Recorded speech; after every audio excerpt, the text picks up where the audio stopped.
Welcome to Sasi media. Cook with Comali season 7 வந்து ஆரம்பிச்சிட்டாங்க. ஆரம்பிக்கும் போது ஒரு பஞ்சாயத்தோடு ஆரம்பிச்சிருக்காங்க. ரக்ஷன் அவர்கள் இந்த வாட்டி கிடையாது, 6 சீசனாக அவர் தான் ஹோஸ்ட் பண்ணிட்டு இருந்தார். இந்த வாட்டி மாகாப்பா ஆனந்த் வந்திருக்கதா சொல்கிறாங்க. எப்படி முன்னாடி சீசனில் மணிமேகலை ஆங்கராக இருக்கும்போது பிரியங்கா மணிமேகலையை காலி பண்ண மாதிரி இந்த வாட்டி ரக்ஷனை வந்து மாகாப்பா ஆனந்த் வந்து காலி பண்ணிட்டாரு அப்படிங்கிற மாதிரி சில பஞ்சாயத்துகள் போயிட்டுருக்கு. என்ன நடந்தது அப்படிங்கிறது தான் இந்த வீடியோவில் பார்க்க போகிறோம்.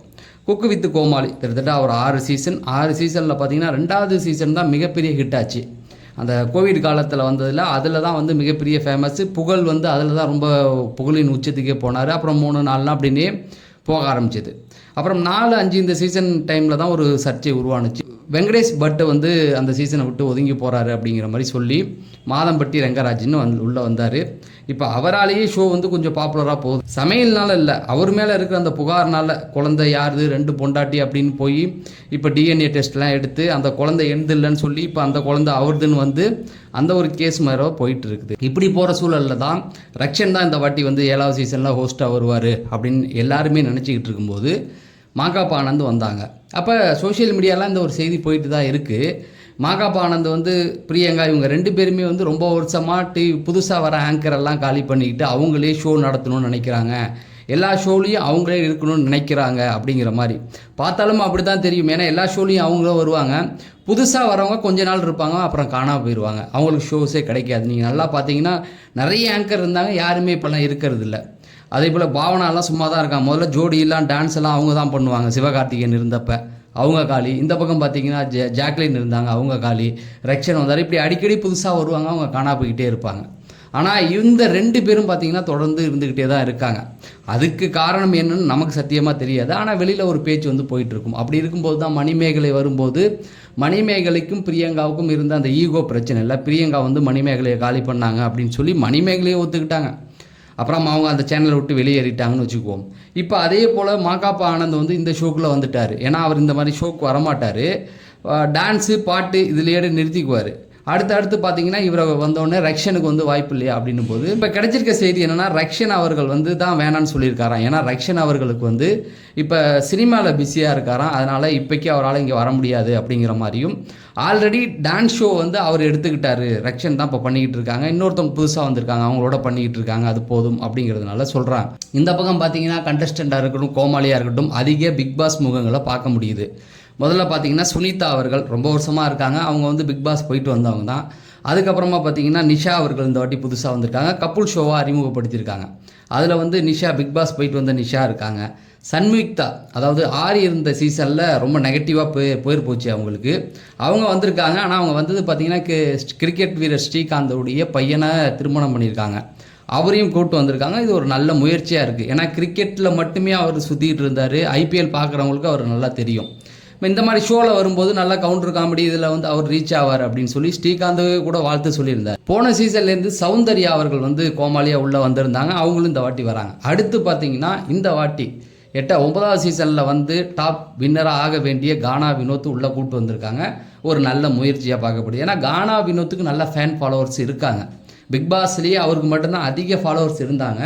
அதுலேயும் முக்கியமாக பார்த்தீங்கன்னா அவர் இந்த ஜெயிக்கலை பணத்தை எடுத்துட்டார் அப்படின்னா ரொம்ப எல்லாருமே ஃபீல் பண்ணாங்க. ஸோ அவர் வந்திருக்காரு. அவருக்கு என்ன ஸ்பெஷல் அப்படின்னா கவுண்டர் காமெடி தான். பிக் பாஸ்லேயே அதில் தான் அவர் ஃபேமஸ் ஆனார், பாட்டும் பாடுவார். இந்த 2 விஷயங்களை வச்சு அவர் ரொம்ப ஹைலைட். இந்த ஷோவில் அவர் இருக்கிறதுனால கண்டிப்பாக கோமாளிகளுடைய வேலை பாதி கம்மியாகும்னு நினைக்கிறேன். ஏன்னா சில இடங்களில் காமெடி இருக்காது. இந்த மாதிரி கானா வினோத்தை பாட சொல்லி அவர் கவுண்டர் காமெடி நேற்றே வந்து போட்டார். செய்ய போகிறது 3 பஜ்ஜி, இதுக்கு எதுக்குடா 4 ஜட்ஜின்னு அடித்து விட்டார். ஜட்ஜின்னு சொன்ன உடனே பார்த்தீங்கன்னா இந்த பக்கம் வந்து புதுசாக ரோஜா வந்திருக்காங்க.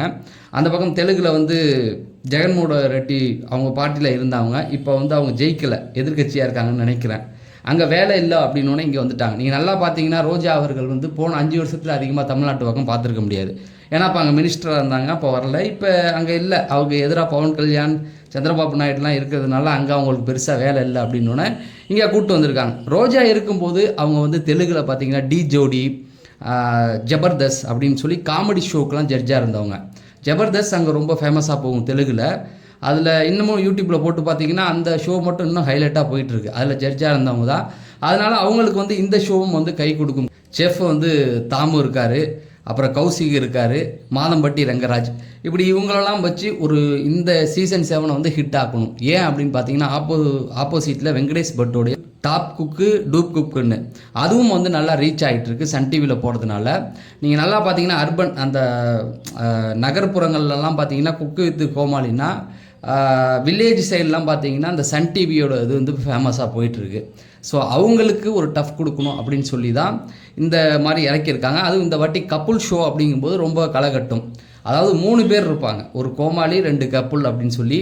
இன்னும் பட்டிமன்றத்தில் பேசுகிற ஒருத்தவர் மனோ, பாடகர் மனோ, இவரெல்லாம் இருக்கும்போது பாட்டு அவரும் வந்து காமெடி நிறையா பண்ணுவார். எல்லாத்துக்கும் மேலே ராமர், இன்னும் நிறைய ஆட்கள் இருக்கிறதுனால கண்டிப்பாக இந்த சீசன் வந்து நேற்றே பார்க்கும்போது சக்ஸஸ் அந்த ரேஞ்சில் தான் இருந்தது. ஏன்னா அந்த அளவுக்கு காமெடிகள் எல்லாம் நல்ல தெரிஞ்ச முகங்களாக இருக்குது. இன்னும் சொல்லப்போனால் இன்னும் வந்து பிக் பாஸ்லேருந்து ஒருத்தவங்க வரப்போகிறதா சொல்கிறாங்க. சாண்ட்ரா எமி இருக்காங்களா, அவங்களும் பிரஜனும் வரப்போகிறதா சொல்கிறாங்க. அவங்க தான் ஹோஸ்ட் பண்ணுறதுக்கு வாய்ப்பு இருக்குது. மாகாப் ஆனந்த் வந்து இந்த தொடங்கிறதுக்கு தான் அப்படின்ற மாதிரி செய்திகள் வருது. ஏன்னா அவங்க கூட ஜோயா அப்படின்னு சொல்லி வந்திருக்காங்க, எல்லாருக்கும் தெரியும்னு நினைக்கிறேன், பார்த்துருப்பீங்க. அவங்களுக்கு பேச வரல, சும்மா அப்படியே அவங்களும் கோமாளியாக இருந்தவங்க தான், சும்மா அப்படியே கொஞ்சம் கொஞ்சமாக உளறிக்கிட்டு இருந்தாங்க. பெருசாக வந்து அவங்களால வந்து எந்த ஒரு தாக்கமும் இந்த ஷோவில் வந்துடல. ஆனால் சாண்ட்ரா எமியும் பிரஜனும் வந்தால் இன்னும் கொஞ்சம் வைரல் ஆகும், அவங்கள கூப்பிடலாம் அப்படிங்கிற மாதிரியும் பேச்சுக்கள் போயிட்டுருக்கு. இதுதான் வந்து இந்த குக்கு வித் கோமாளி சீசன் 7 நடந்துக்கிட்ட நிலவரம். ஆனால் காமெடி இந்த வாட்டி வந்து காமெடியும் இருக்க போது, பாட்டும் இருக்க போது. ஏன்னா கண்டஸ்டன்ட் எல்லாருமே நிறைய பேர் காமெடி பண்ணுறவங்களா இருக்காங்க, பாட்டு பாடுறவங்களா இருக்காங்க. ஸோ ஒரு எப்படி சொல்கிறது, ரோஜாவும் வந்து அடிக்கடி கவுண்டர் காமெடிலாம் கொடுக்கக்கூடியவங்க தான். இதெல்லாம் வச்சு இந்த ஷோ வந்து கண்டிப்பாக ஹிட் ஆக போகுது அப்படிங்கிறது தான். இது எல்லாத்தையும் தாண்டி மாகாப் ஆனந்த் வந்து சொல்லிகிட்டு இருந்தாங்கள்ல, அது வந்து உண்மையிலே வந்து போய் தான். ஏன்னா ரக்ஷன் வந்து பிஸியாக இருக்கார் அப்படிங்கிறதும், அடுத்து அவர் மாகாப் ஆனந்த் வந்து ஃபுல்லாக இருக்க போகிறதில்ல, வேறு ஆங்கர் வரப்போகிறாங்க அப்படிங்கிற மாதிரியும் சொல்லிக்கிட்டு இருக்காங்க.